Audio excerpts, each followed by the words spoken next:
Welcome to the Slop Farm. Enjoy the video. In this video, I will show you how to make tuna nigiri sushi. First, let's prepare the perfect sushi rice. Begin by washing 1½ cups of short grain rice thoroughly until the water runs clear. Then, cook the rice with 1½ cups of water in a rice cooker. Once cooked and still warm, gently fold in 2 tablespoons of sushi vinegar to season it perfectly. This creates the essential foundation for your delicious nigiri. Next, we'll prepare the star of the show, the tuna.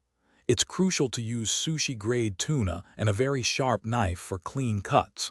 Slice the tuna against the grain into pieces that are approximately 2 inches long by 1 inch wide.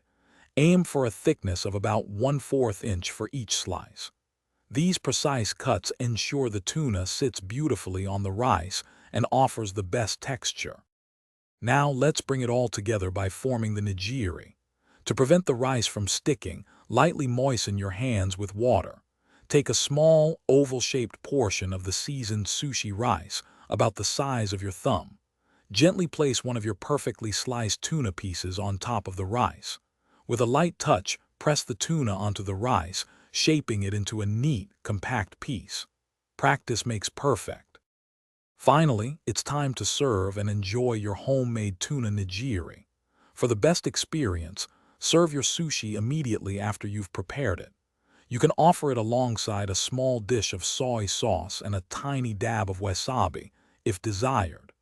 Take a moment to appreciate the fresh, delicate flavors and the satisfaction of creating this classic Japanese dish yourself. Enjoy every bite. Thanks for watching. Consider subscribing if we helped you today.